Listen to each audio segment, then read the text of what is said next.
పెడితే అసలు భరోసా ఏది మహిళలకి ఈ రోజున ఆంధ్రప్రదేశ్లో?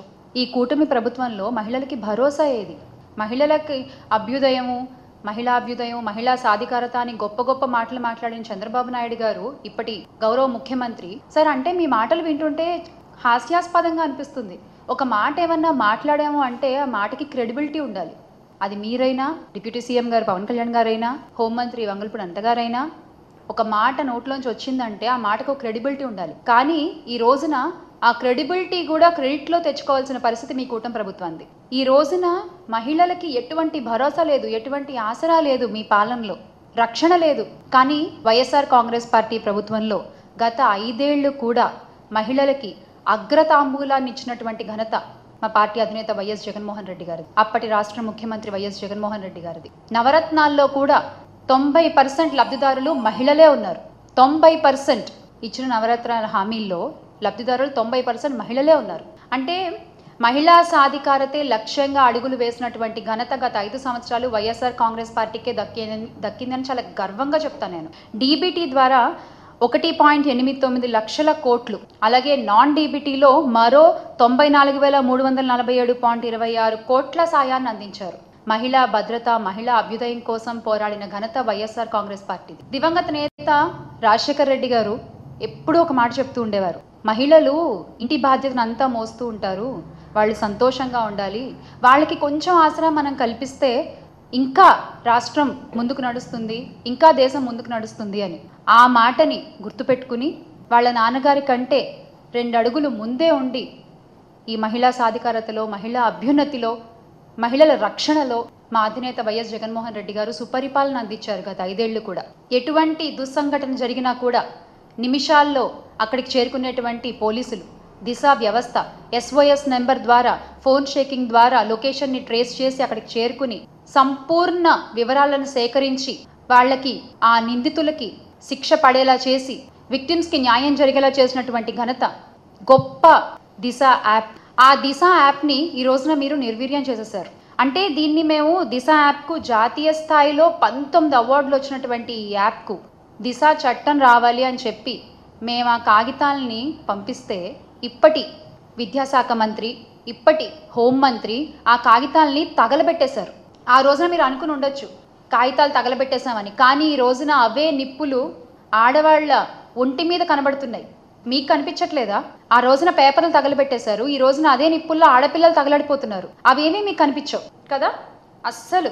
అంటే మీది ఈ మహిళా భద్రత విషయంలో మీ కూటమి ప్రభుత్వం ఫెయిల్ అయింది అని మీ మంత్రి గారే, ఉప ముఖ్యమంత్రి గారు, గౌరవనీయ పవన్ కళ్యాణ్ గారే ఒప్పుకున్నారు. Yes, we fail to protect our women in AP అని ఆయనే ఒప్పుకున్నారు. ఇకపోతే అనిత గారు గత ఏడాది జూన్ నుంచి జనవరి మధ్య నెలల్లో కూటమి పాలనలో మహిళలపై నేరాలకు సంబంధించి 16,809 కేసులు నమోదైనట్లు శాసనసభలో ఆవిడే వెల్లడించారు. ఇన్ని కేసులు నమోదైనట్లు వెల్లడించుకొని అదేదో అంటే ఇన్ని కేసులు వచ్చాయని ఆవిడ ఏదో చెప్పుకున్నారు, కానీ దానికి తగ్గ న్యాయం మేము ఒక్క కేసు కన్నా చేశాము అని ఆవిడ ఎందుకు చెప్పలేకపోయారు అదే శాసనసభలో? ఎందుకంటే మీరు చేయలేరు కాబట్టి, మీవన్నీ ఉత్తుత్తి మాటలే కాబట్టి. ఒక్కొక్క కేసు చూసుకుంటే మనము అనకాపల్లి జిల్లా రాంబిల్లి మండలం కొప్పుగొండుపాలెంలో 9వ తరగతి బాలికను ప్రేమోన్మాది నరికి చంపేశాడు. ఆ విషయంలో మీరు ఎలాంటి న్యాయం చేయలేదు. అలాగే రాష్ట్ర ప్రభుత్వ పోలీస్ వ్యవస్థ అసమర్థతకు గుర్తుగా నేటికి నంద్యాల జిల్లా మచ్చుమరి ఘటన మనకు కనబడుతుంది. ఆ కేసులో పోలీసులు చేసిందేంటి? ఒక దళిత యువకుడిని లాకప్ డెత్ చేసి మమ అనిపించారు. ఆ తర్వాత కృష్ణా జిల్లా గుడ్లవల్లేరు ఇంజనీరింగ్ కాలేజ్ అమ్మాయిలు 300 వీడియోలు ఉన్నాయి మావి అంటే దాన్ని కెమెరాలు ఎక్కడున్నాయి చూపించండి అంటూ నారా లోకేష్ గారు హేళన చేశాను. అది పరిస్థితి. ధర్మవరం 1 టౌన్ సిఐ నాగేంద్ర ప్రసాద్ గారి తల్లి స్వర్ణకుమారి గారు 62 ఏళ్ళు ఆవిడ మిస్ అయిందని కంప్లైంట్ ఇస్తే కొన్ని రోజులు ఏదో విచారణ జరిపి తర్వాత హత్య చేశారని చెప్పేశారు. పోలీసు వాళ్ళ పరిస్థితి ఇలా ఉంటే మిగతా వాళ్ళ పరిస్థితి ఏంటి? చిత్తూరు జిల్లా పొంగనూరులో 7 ఏళ్ల బాలిక అంజుమ్ విషయంలోనూ అదే జరిగింది. బాలికని ప్రాణాలతో కాపాడలేకపోయిన హోంమంత్రి పొంగనూరుకు వెళ్ళి రాజకీయం మాత్రం బాగా చేశారు. డిప్యూటీ సీఎం పవన్ కళ్యాణ్ గారి నియోజకవర్గంలో కూడా అదే జరిగింది. ఆ దుర్గాడ్ జాన్ అనే వ్యక్తి 16 ఏళ్ల బాలికపై సోమవారం అత్యాచారానికి పాల్పడితే ఆ వ్యక్తిపై ఎలాంటి యాక్షన్ తీసుకున్నారో మనందరం చూసాం. మీ ప్రభుత్వంలో ఇలా జరుగుతుంటే మా ప్రభుత్వంలో, గత ప్రభుత్వంలో వైఎస్ఆర్ కాంగ్రెస్ పార్టీ అధికారంలో ఉన్నప్పుడు, జగన్మోహన్ రెడ్డి గారు ముఖ్యమంత్రిగా ఉన్నప్పుడు మహిళలకు ఎంత భరోసా కల్పించారు. ప్రతి అడుగులోనూ ఒక సోదరుడిగా, ఒక కొడుకుగా తోడుండి మహిళల్ని ముందుకు నడిపించిన ఘనత వైఎస్ జగన్మోహన్ రెడ్డి గారిది. అమ్మ కడుపులో ఉన్న బిడ్డ దగ్గర నుంచి నిండు మనసుతో ఆశీర్వదించే అవ్వ దాకా ఏ వయసులో మహిళలకి ఎలాంటి అవసరాలు ఉంటాయి గుర్తెరిగి వాటికి తగ్గట్టుగా పథకాలను అమలుపరిచి సంక్షేమాన్ని అందించిన ఘనత the one and only YS Jaganmohan Reddy గారిది. అలాంటి ముఖ్యమంత్రి ఏపీ చరిత్రలో ఎవరు లేరు. ఘంటాపదంగా చెప్పగలను నేను. He is the one and he is the only one.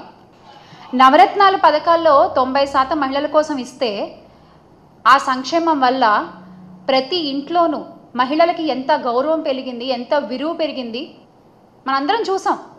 ఆడపిల్లల్ని కనడానికి భయపడేటువంటి రోజు నుంచి పర్వాలేదు, ఆడపిల్లని కన్నా ఏం కాదు, ఆసరాతో 5,000 దగ్గర నుంచి మొదలు పెడితే స్కూల్కి పంపిస్తే అమ్మఒడి పేరుతో డబ్బులు వస్తాయి ఆ తల్లి అకౌంట్లోకి, ఆడపిల్లని చదివించవచ్చు. ఆ తర్వాత ఆ పిల్ల పెళ్ళికి వైఎస్ఆర్ కళ్యాణమస్తు వస్తుంది, షాదీ తోఫా వస్తుంది. ఇలా ఏ వయసుకు తగ్గ వాళ్ళకి ఆ వయసుకు తగ్గ అవసరాలని తీర్చిన వ్యక్తి వైఎస్ జగన్మోహన్ రెడ్డి గారు. మహిళలకి అండగా నిలిచిన ప్రభుత్వం వైఎస్ఆర్ కాంగ్రెస్ పార్టీ. ఆడపిల్ల పుడితే స్కానింగ్లు చేసుకుని చంపేసుకునే రోజుల నుంచి ఆడపిల్ల పుట్టినా పర్వాలేదు అనే స్థాయికి తీసుకొచ్చిన ఘనత వైఎస్ఆర్ కాంగ్రెస్ పార్టీది. కానీ ఈ రోజున మీరు ఏం చేస్తున్నారు? అబద్ధపు హామీలు చెప్తున్నారు. ఎంతమందినో మోసం చేస్తున్నారు మీరు. చివరికి మహిళల్ని, చిన్నపిల్లల్ని కూడా మోసం చేయడమేనా? ఏంటిది చంద్రబాబు నాయుడు గారు?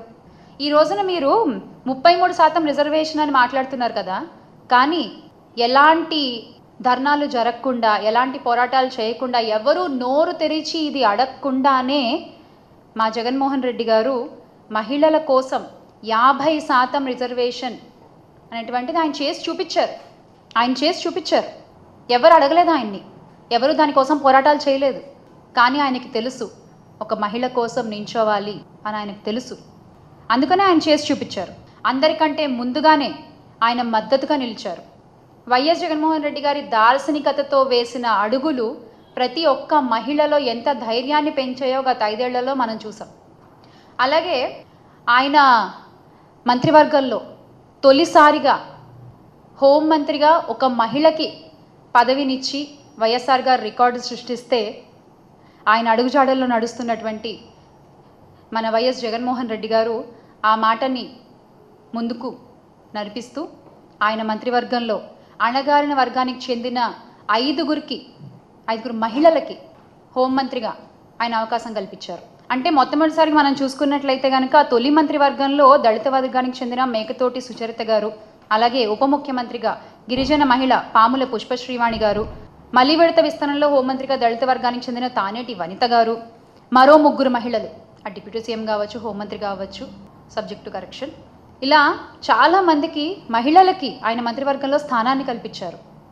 ఆర్థిక, సామాజిక, రాజకీయ వర్గాల్లో మహిళలు ముందుండాలి అన్నటువంటి సదుద్దేశం జగన్మోహన్ రెడ్డి గారిది. రాష్ట్రంలో 13 జడ్పీ చైర్మన్ పదవుల్లో 7 మహిళలకే ఇచ్చారు. 26 జడ్పీ వైస్ చైర్మన్ పదవుల్లో 15 మంది మహిళలకు అవకాశం కల్పించారు. 12 మేయర్ పోస్టులుంటే 24 డిప్యూటీ మేయర్ పదవులు, మొత్తం 36 పదవుల్లో 18 మంది మహిళలే ఉండేలా చూసుకున్నారు ఆయన. ఇది కదా దార్శనికత అంటే, ఇది కదా మహిళా సాధికారత అంటే.